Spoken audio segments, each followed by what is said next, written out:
Bon, mais bonjour tout le monde, j'espère que ça va bien. Dans cette vidéo-ci, je vais vous expliquer la théorie de la section 4.3 du livre de Physique XXI, le tome B. Donc, allons-y. La section 4.3, ça s'appelle la force sur un fil dans un champ magnétique uniforme.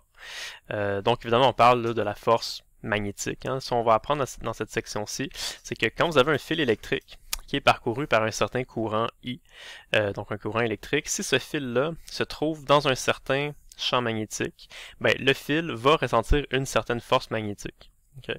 On parle ici d'un champ magnétique qui est uniforme, donc c'est un champ magnétique qui est égal partout, hein, qui est constant, il est égal à une certaine valeur, fait qu'il y a un certain nombre de Tesla qui pointent dans une certaine direction, et il va être uniforme. Donc, dans les prochaines sections, on va voir qu'est-ce qui arrive quand le champ électrique n'est pas uniforme. Là, c'est un petit peu plus compliqué. Mais dans la section 4.3, on va se limiter à des cas où le champ électrique est...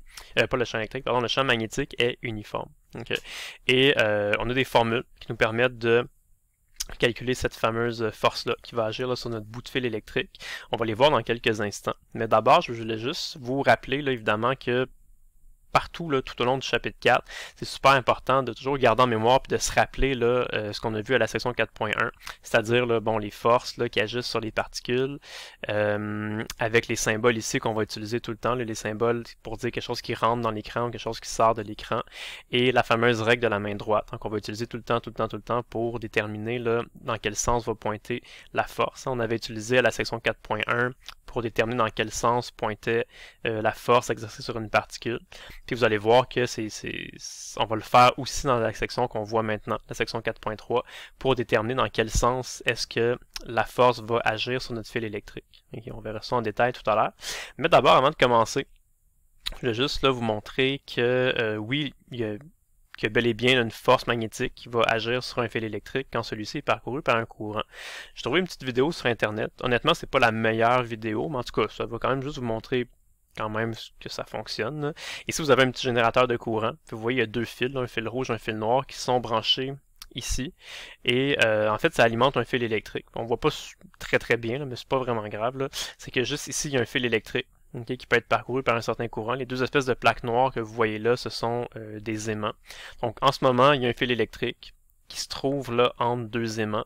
Donc vous avez un fil électrique qui se trouve dans une région de l'espace où il y a un champ magnétique. Okay. S'il n'y a pas de courant qui passe dans le fil, on va le voir avec les formules tout à l'heure, mais s'il n'y a pas de courant, s'il y a un courant qui est égal à 0, la force magnétique va être égale à 0. Au début, vous allez voir, il ne se passera rien. Et ici, le monsieur, après ça, il va juste allumer le courant. En allumant le courant, vous allez avoir un courant électrique dans un champ magnétique, donc ça va ressentir une force. Le fil va ressentir une force vers la gauche.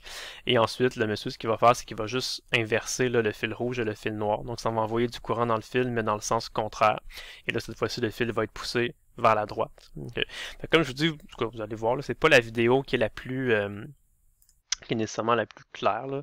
Mais en tout cas, ça fait quand même juste vous démontrer que oui, c'est qu'on voit que le fil a été poussé dans une certaine direction quand on a allumé le courant. Et si là, justement là maintenant on inverse les fils électriques et le courant va aller maintenant dans l'autre direction. Et là vous allez voir que quand on allume le courant, ben, le fil va être poussé cette fois-ci vers la droite. Okay. Donc c'est juste pour vous démontrer vite que oui, ça fonctionnait, même si c'est pas nécessairement la vidéo la plus claire possible. Mais en tout cas.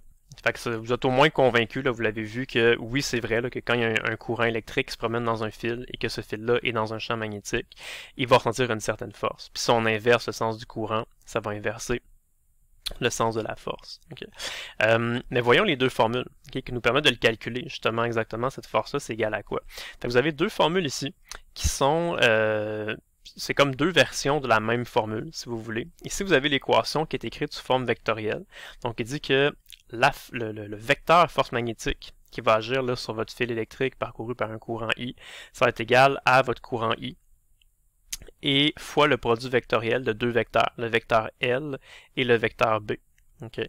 Le vecteur B, vous savez déjà c'est quoi, on l'a déjà rencontré dans les sections précédentes, c'est le vecteur champ magnétique. Donc dans notre exemple ici, vous le voyez que le champ magnétique, là, il entre dans l'écran. Okay. Fait que le vecteur B, vous le connaissez déjà. Le vecteur L ici, c'est quoi? Le vecteur L, c'est un vecteur qui va pointer dans une certaine direction. Okay. Le module du vecteur L, donc si vous préférez la longueur du vecteur L, c'est égal à la longueur du fil ou à la longueur du morceau de fil là, sur lequel vous voulez calculer la force électrique qui va agir. Okay. Généralement, on va prendre la longueur au complet du fil, mais dans mon exemple ici, on va juste se concentrer par exemple sur ce morceau de fil-là qui a une certaine longueur. Donc mon vecteur L, vous voyez, là, il commence ici, puis il se termine ici. Donc mon vecteur L a vraiment exactement la même longueur que le morceau de fil qui m'intéresse. Okay. Et l'orientation du vecteur L, il va toujours avoir la même orientation que le courant I. Okay. On parle ici du courant conventionnel. Donc si j'ai un courant conventionnel qui pointe vers la droite, hein, comme vous le voyez ici, ben, mon vecteur L, il va lui aussi pointer vers la droite. Okay. Si mon courant I avait pointé dans l'autre direction, vers la gauche, là j'aurais fait pointer mon vecteur L vers la gauche. Okay. Fait que le vecteur L, c'est juste ça. Okay. C'est un vecteur qui pointe dans le même sens que le courant. Et la longueur de ce vecteur-là, c'est la même longueur que la longueur de votre fil. Okay. Donc les unités du vecteur L, c'est des mètres, c'est une longueur. Fait qu'en système international, c'est juste des mètres. Okay. Donc ça ici, c'est l'équation qui est écrite sous forme vectorielle. Okay. Et dans cette équation-là, vous voyez que justement ici, là, il y a un produit vectoriel. Le vecteur L, produit vectoriel avec le vecteur B. Quand il y a un produit vectoriel dans une équation, ça veut dire qu'on peut utiliser la règle de la main droite. Okay, donc, si vous voulez savoir dans quelle direction va pointer le vecteur force magnétique, ben, effectuez la règle de la main droite avec ces deux vecteurs-là. Donc, prenez votre main droite et donc vous allez mettre là, vos doigts dans le sens du premier vecteur. Fait que vos doigts vont pointer vers la droite. Arrangez-vous de placer votre main pour que une fois que vous allez replier vos doigts, il faut que vos doigts entrent dans l'écran. Donc si vous faites ça, là, vos doigts pointent vers la droite, et quand vous pliez vos doigts, ils rentrent dans l'écran. Si vous faites ça, votre pouce va pointer vers le haut. Donc ça signifie que le morceau de fil qui est ici, là, quand il va y avoir du courant qui va circuler vers la droite dedans, il va ressentir une force magnétique qui est vers le haut. Okay. Le courant I, ici, là, ça c'est comme l'intensité du courant, ça c'est toujours positif. Okay? Donc la force magnétique là, va toujours agir directement dans la même direction que votre pouce va pointer quand vous faites là, la règle de la main droite. Il n'y a pas de truc de changer de direction, là, comme c'était le cas par exemple ici là, pour les particules négatives, il fallait inverser le sens du pouce. Là. Pour le courant, le courant I, lui, est toujours positif. Il ne sera jamais négatif. Okay? Si le courant change de côté, qu'est-ce qui va arriver? C'est que le I va avoir, si on dit, mettons, 2 ampères vers la droite ou 2 ampères vers la gauche, ça va toujours quand même être 2 ampères. Donc le I va être positif. C'est juste le vecteur L qui pourrait changer de direction. C'est sûr que s'il pointe vers la gauche au lieu de vers la droite, là, ça changerait le sens de votre règle de la main droite. Mais c'est ça. Okay. Donc votre équation, elle est là. C'est facile. Voilà. Et vous avez donc une deuxième équation ici qui nous donne seulement le module de la force magnétique qui agit sur le fil. Okay. Donc si vous voulez connaître juste le module, le nombre de newtons, okay, ben, vous avez juste à calculer le module de ce produit vectoriel-là.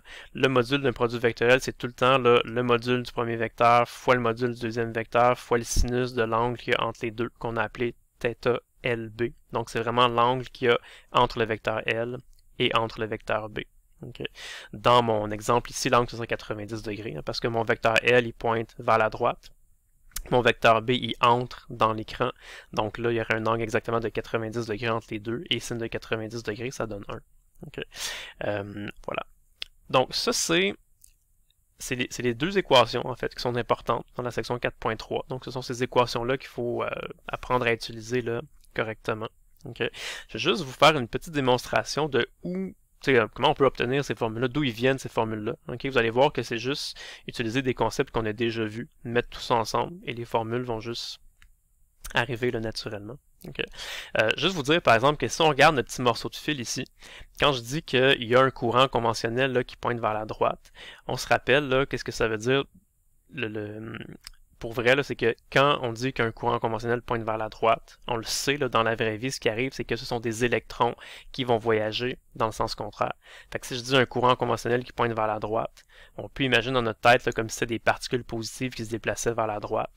Mais on le sait qu'en vérité, dans les fils électriques, c'est pas les protons qui se déplacent, ce sont les charges négatives, donc les électrons, qui vont se déplacer dans le sens contraire. Okay? Fait que dans la vraie vie, si je dis j'ai un courant conventionnel vers la droite, ce qui se passe pour vrai dans le fil, physiquement, ce sont des électrons qui vont vers la gauche. Okay.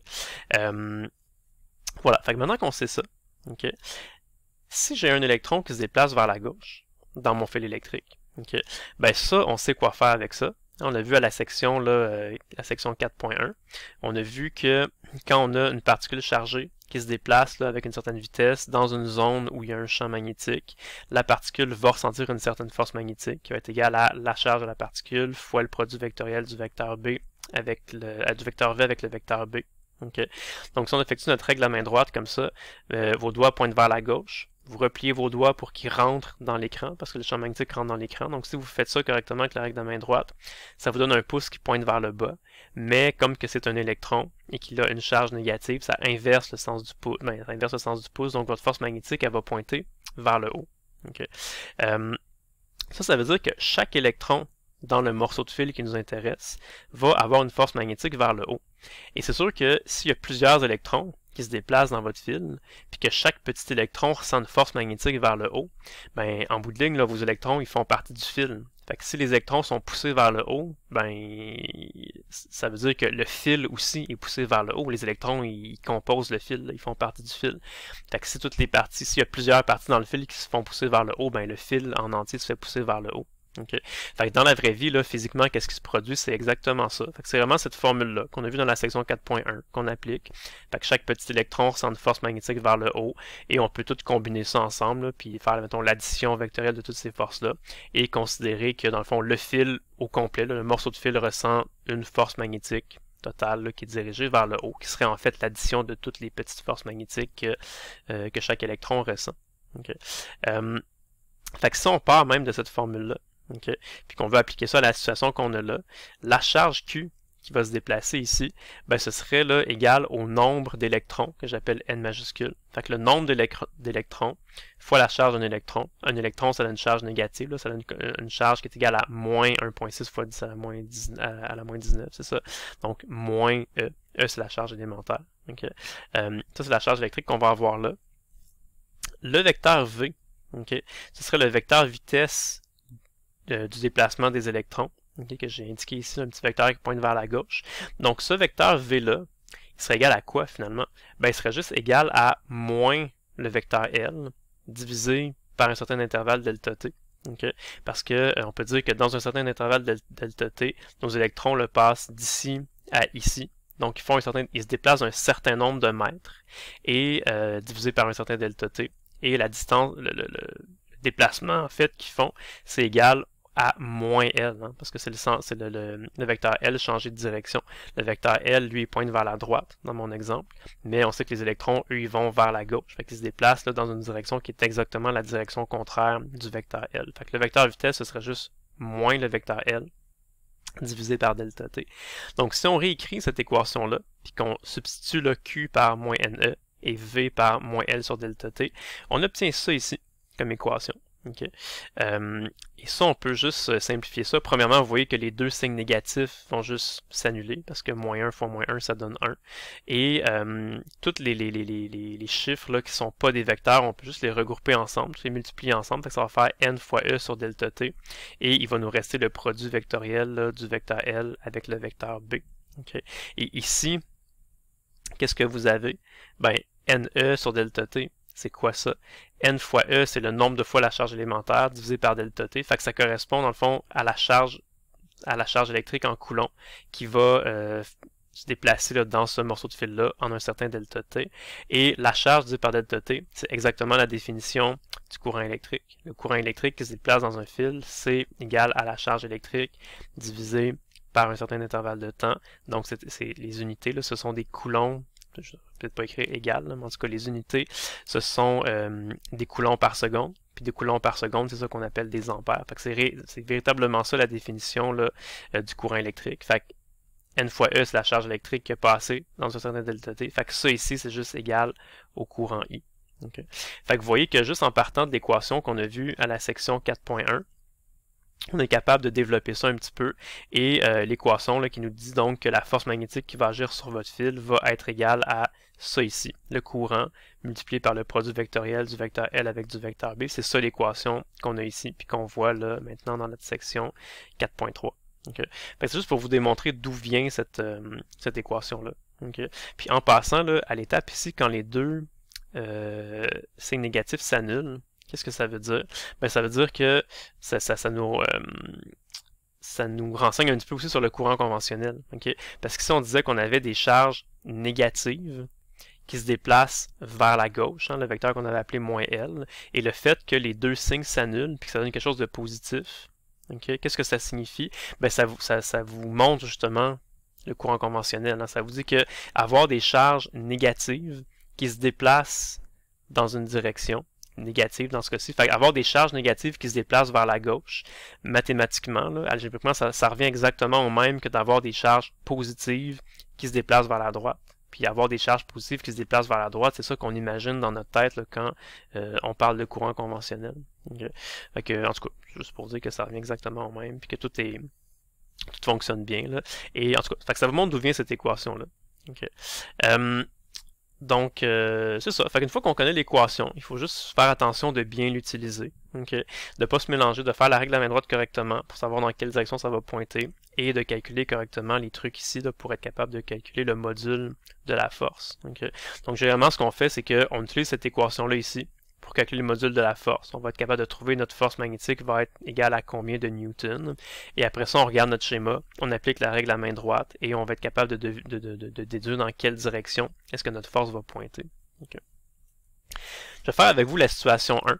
Donc la situation 1, c'est juste quasiment un plugage de formule. C'est l'application en fait de cette loi-là. Okay.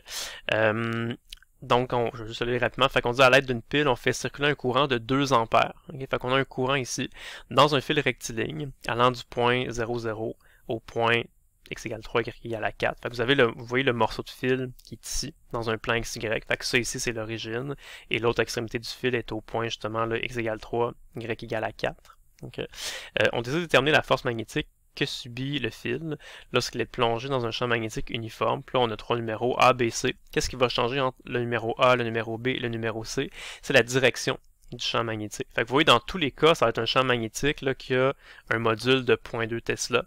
Fait que ça va toujours être un champ magnétique de 0.2 Tesla, mais il va pointer dans des directions différentes. Okay? C'est sûr que si le champ magnétique pointe dans des directions différentes, ça va influencer notre règle à main droite, ça va donc influencer dans quelle direction la force magnétique va pointer, et ça va aussi venir modifier la valeur de l'angle ici, parce que la valeur de l'angle ici, θ LB, c'est l'angle qu'il y a entre votre vecteur L et votre champ magnétique. Fait que c'est sûr que si le champ magnétique change de direction, ça va changer cet angle-là. Okay?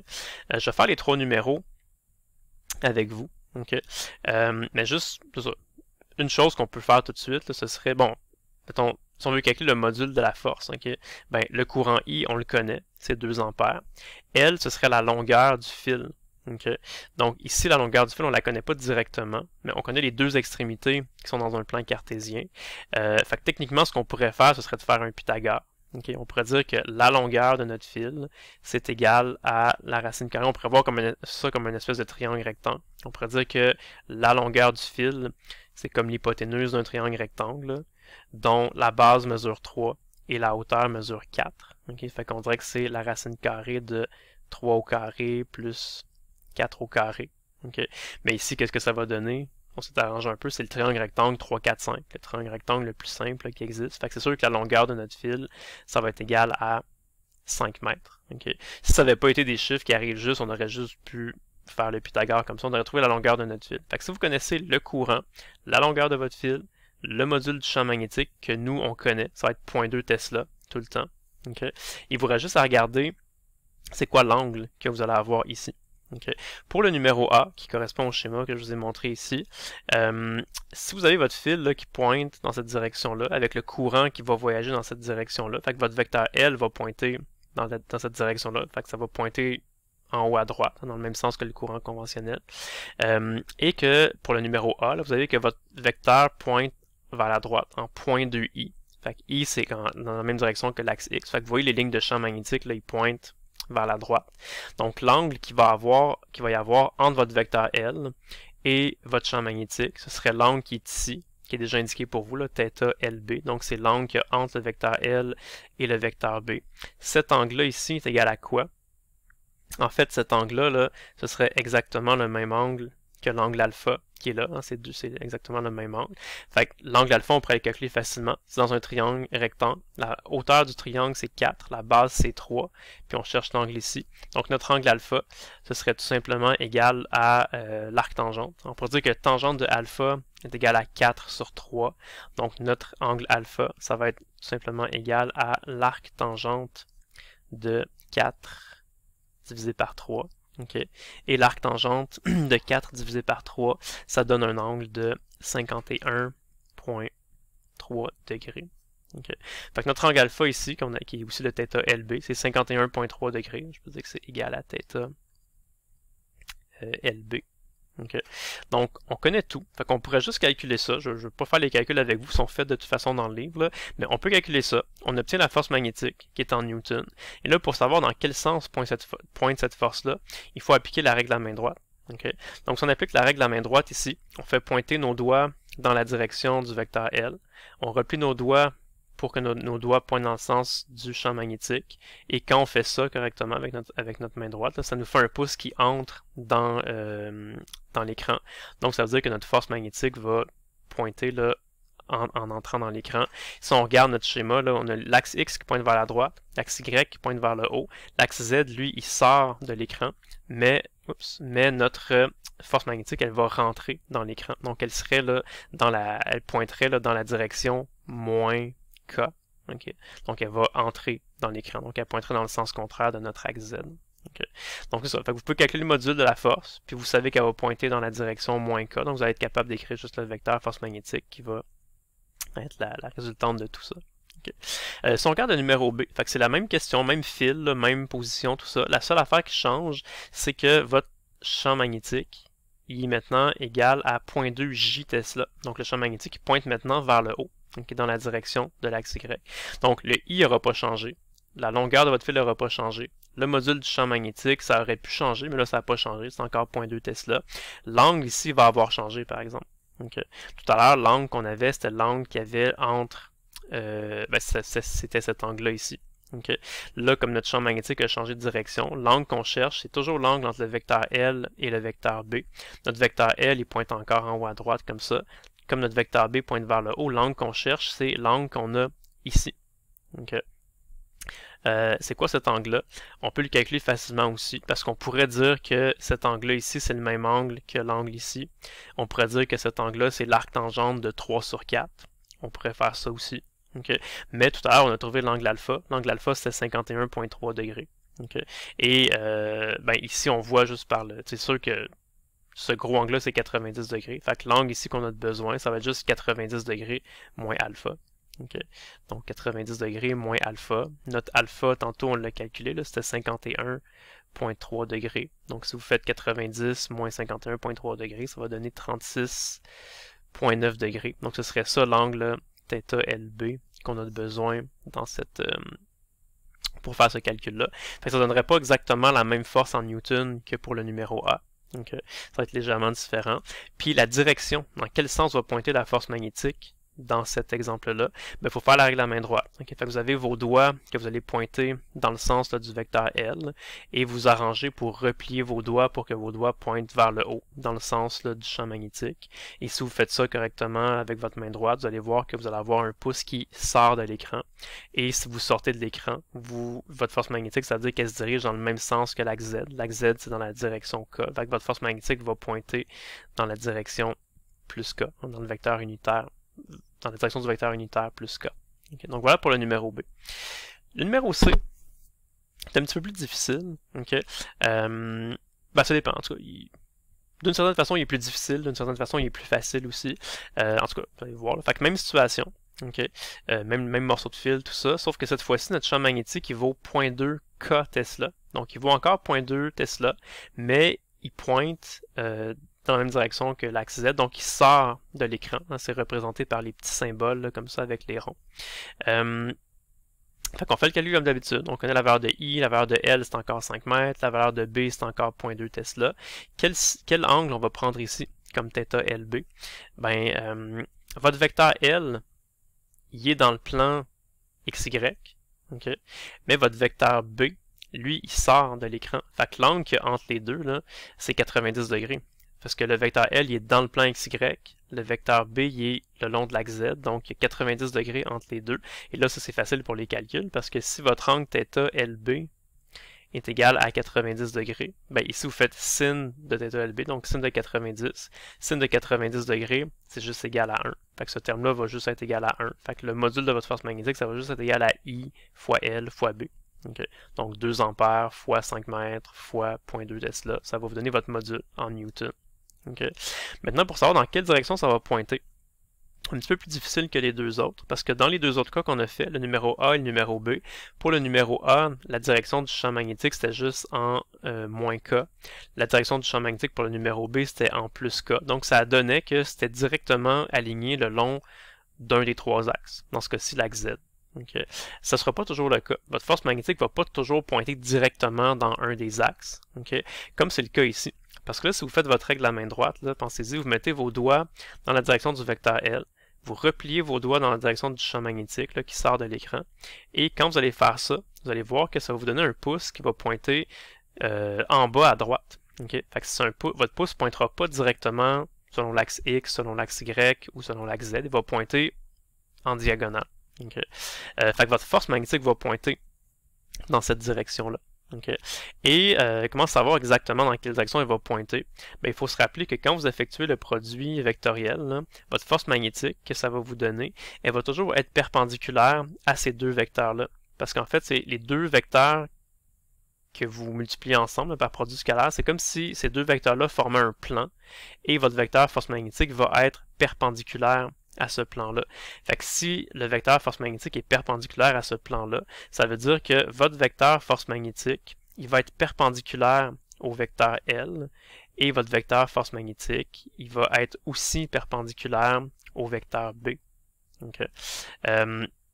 Donc ça veut dire que, par exemple, avec cette information-là, vous savez que votre force magnétique va être perpendiculaire au vecteur L. C'est-à-dire que quand vous faites votre règle à la main droite, là, vous voyez que, bon, à peu près, là, votre vecteur force magnétique pointe en bas à droite, globalement. Okay? Mais vous savez que, très exactement, là, il va y avoir un angle de 90 degrés entre votre vecteur L et votre vecteur force magnétique. Okay? On connaît l'angle alpha, qu'on a calculé tout à l'heure. L'angle alpha, on sait qu'il est égal là, à 51,3 degrés. Okay? Et on sait que cet angle ici, c'est égal à 90 degrés. Donc, encore une fois, l'angle phi qu'on cherche ici, ça va juste être égal à 90 degrés moins 51,3. C'est 90 degrés moins 51,3, ça fait 36,9 degrés. Okay? Fait que vous savez que votre vecteur force magnétique, il y a un certain module en Newton que vous pouvez calculer facilement. Et vous savez qu'il va pointer là, vers la droite à 36,9 degrés sous l'axe X. Okay?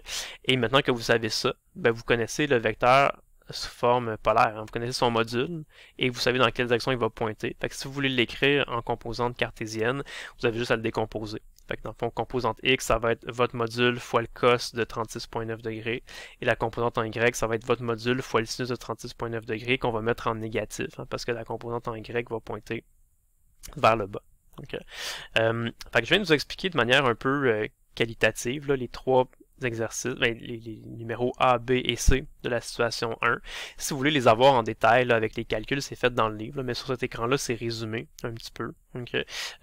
Situation A et B sont un petit peu plus simples. La situation C, là, comme je vous disais, calculer le module, ça va être très facile parce que le sinus ici, c'était juste un sinus de 90 degrés. Et c'est ça, fait, comme je disais, là, vous savez que le module de votre force ici, ça va être 2 newtons. Et vous décomposez avec les composantes là, pour trouver. Fait que vous voyez votre vecteur force magnétique, là, il va avoir une composante I puis une composante J. La composante I, elle va être positive. La composante en Y, elle va être négative. Fait que c'est pour ça que ce sont des plus I moins J. Okay. Voilà, fait que c'est un bon exercice ça pour vous faire pratiquer la règle à main droite, puis bon, être capable de montrer comment appliquer cette équation-là. Okay. Maintenant, les exemples que je viens de vous montrer, le A, le B et le C de la situation 1, c'était un morceau de fil qui était droit.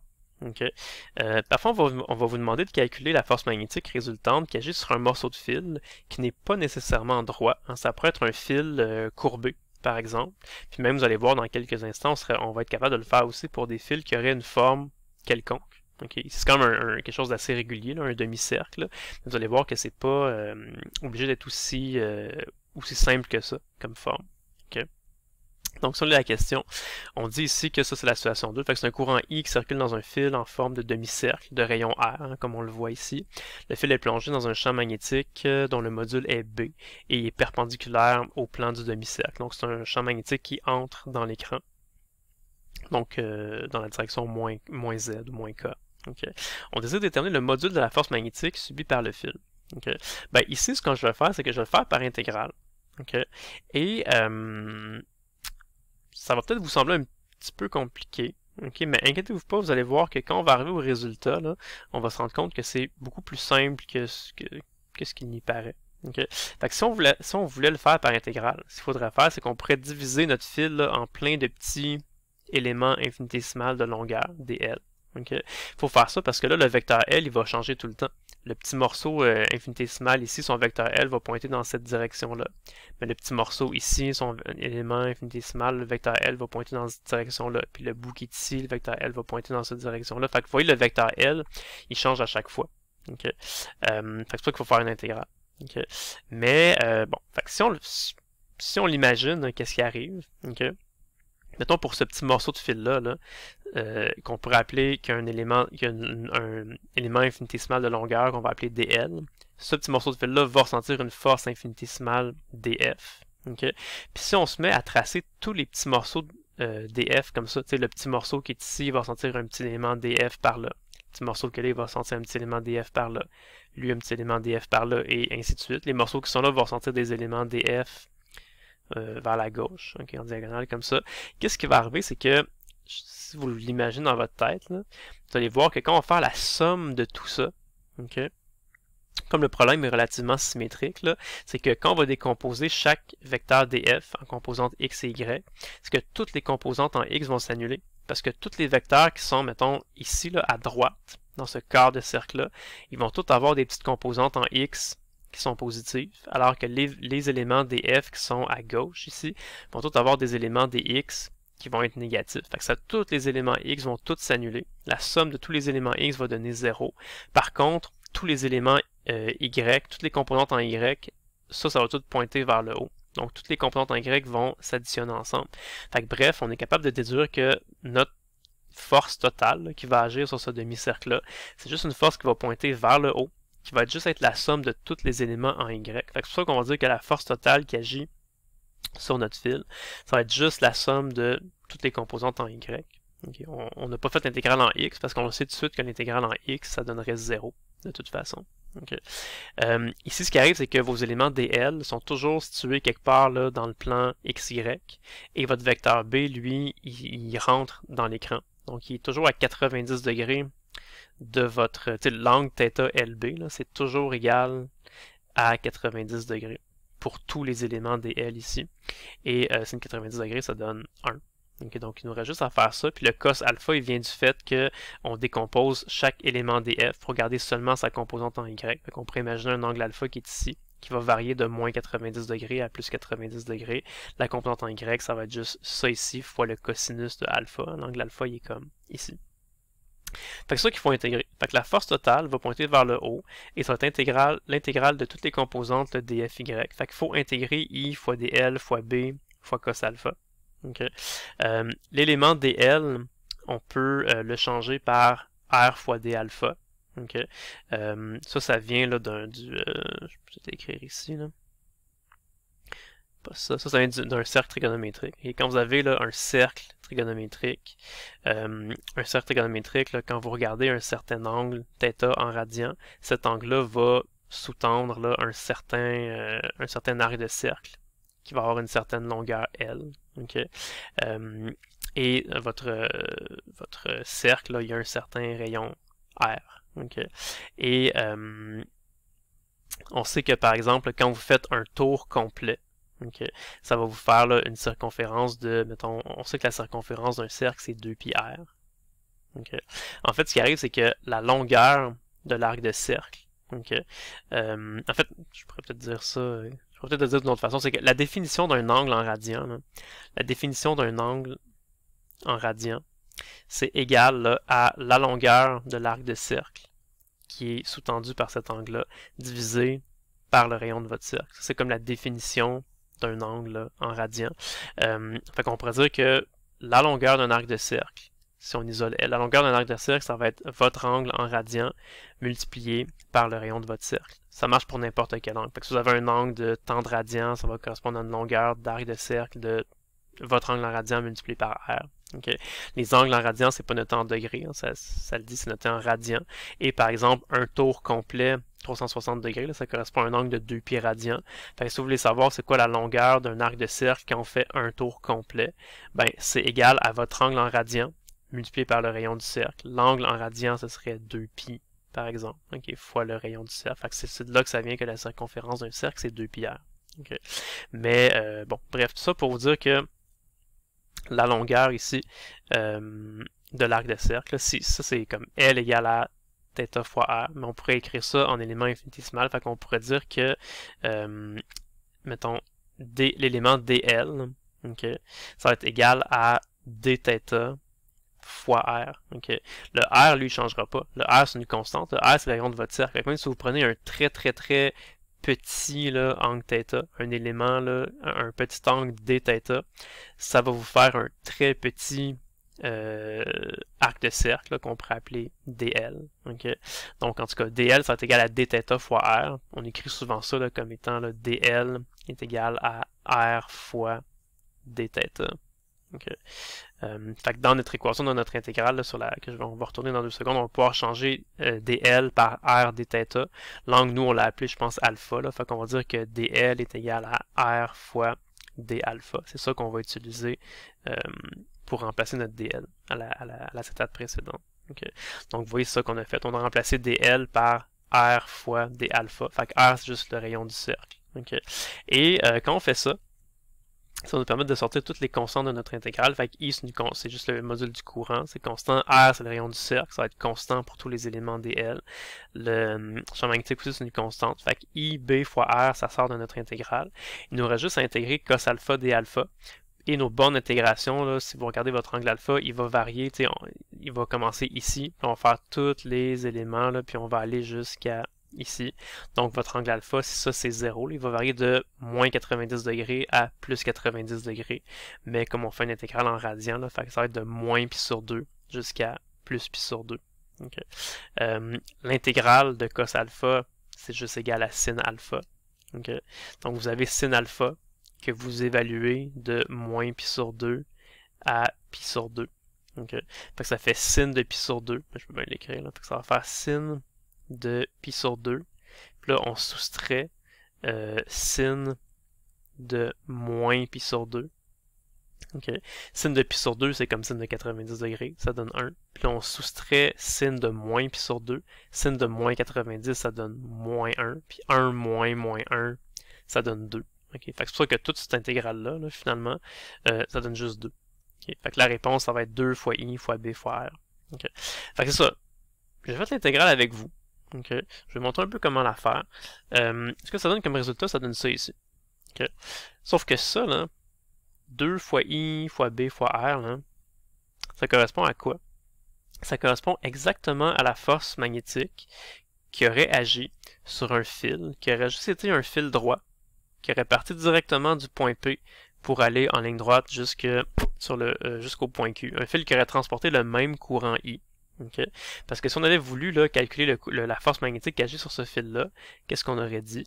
On aurait dit que c'est I fois L fois B fois le sinus de l'angle entre les deux, okay, qui aurait encore été égal à 90 degrés. Puis la longueur du vecteur L, la longueur du vecteur L, ce serait la longueur du morceau de fil. Ben, ça aurait été 2 fois R. Hein, parce que c'est comme un rayon, le cercle a un rayon R. Fait que la longueur du fil qui va de P à Q, ce serait 2R. Okay. Donc ce serait justement ça. Ce serait le I. En fait, l'équation, je vais peut-être l'écrire ici pour vous. Là. Ça dit que le module de la force magnétique, c'est égal à I fois L fois B fois le sinus de l'angle entre L et B. Cet angle-là, c'est 90. Fait que sin de 90 degrés, ça donne juste 1. Donc, la force magnétique, ça aurait juste été égal à I fois L. L, qui est la longueur du fil ici, c'est 2R. Okay. Multiplié par B. Fait que ça aurait donné I fois 2R fois B. Donc, ça aurait donné la même chose. Ça aurait donné 2 fois I fois B fois R, qui est la même chose qu'ici. Okay. En tout cas, tout ça pour dire que la force magnétique résultante qui agit sur ce demi-cercle-là, c'est exactement égal à la force magnétique qui aurait agi sur un morceau de fil qui aurait passé là, en ligne droite du point P vers le point Q. Okay. Et en fait, on peut démontrer que ce résultat-là, ça peut s'appliquer pour n'importe quelle forme. Okay, là, on avait un demi-cercle, ça fait que c'était plus facile à faire l'intégrale, mais ça marcherait pour n'importe quelle forme.